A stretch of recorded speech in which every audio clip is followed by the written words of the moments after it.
राम राम मंडळी, शेतकरी मित्र डॉक्टर सचिन पारवे या चॅनलमध्ये तुमचे पुन्हा स्वागत आहे. एक नवीन ब्लॉग. ह्या ब्लॉग मध्ये कसं आहे माहिती का, लातूर जिल्ह्यामध्ये आमच्याकडे पाऊस पडला नाही, पेरण्या नाहीत, काही नाही. ऊन चालू आहे. एवढं वारं सुटलंय की माझे केस कसं उडले आहेत बघा. त्याच्यावरून लक्षात घ्या की वारा आहे कंटिन्यू आमच्याकडे, पाऊस नाहीच. आणि माझा होतो आता रान बघा, हे माती आणि बाई सगळे रानं असं सगळीकडे दावा.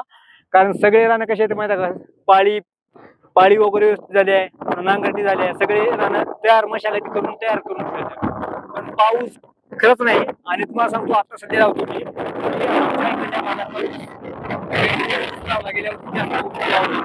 आणि यावर्षी ऊसाचे हाल कसे झाले तर तुम्हाला लावतो. ऊस बघा.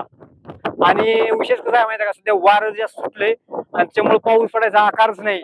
आणि पाऊस जरी पडला आता जुलैचा 10 तारीख चालू आहे, जुलैची, आणि पाऊस इथून जरी पडला तर पीक वगैरे व्यवस्थित येणार नाही. यावर्षी काय बाकी काही ठिकाणी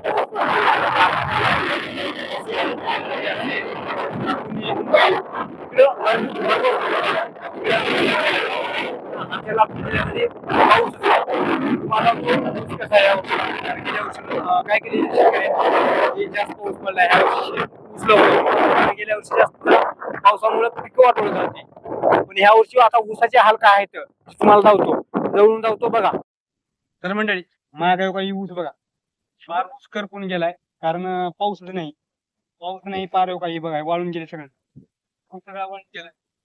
शेतकरी यावर्षी मशागत करून राहिला पार, पण पाऊस नाही, काही नाही. उलट वारं जास्त सुटले आणि पीक वगैरे काहीच नाही.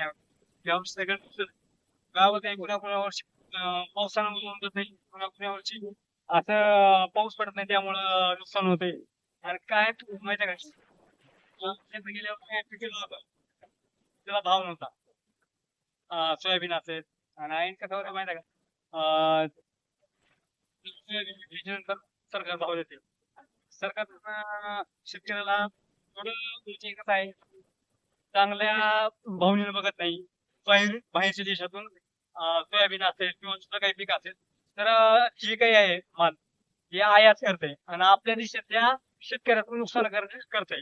म्हणजे कसं, ते भाव देत नाही. भाव दिल्यामुळं शेतकरी जसा आहे त्याच दिला जातो. व्यथा काढणे आणि शेतात पेरणे आणि हे काही अशा गोष्टी होतात.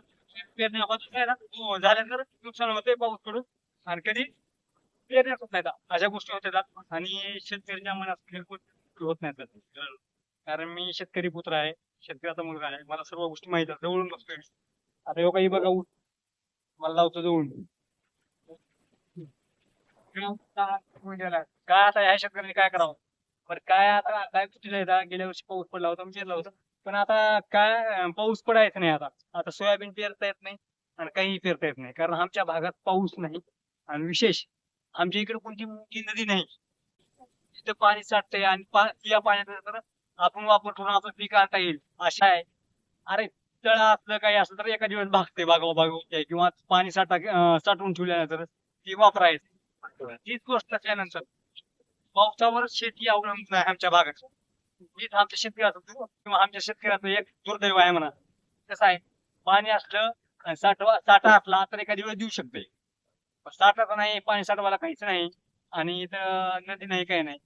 गावाकडे देवंगरा ह्या भागाचं क्षेत्रशी आहे. तर मंडळी, तुमच्याकडे कसा पाऊस आहे, किंवा पिकं वगैरे पेरल्यात का, पेरण्यात झाल्यात का, का असंच वातावरण आहे, कमेंट सांगा. तर व्हिडिओ कसा वाटला आणि शेतकऱ्याचे नुकसान कसे आहे नक्की तुमच्या आहेत, काही नाही. सगळं आम्हाला काही बोलता येणार नाही. तर जय हिंद, जय महाराष्ट्र. भेटूया लवकरच एक नंतर मध्ये. तोपर्यंत धन्यवाद.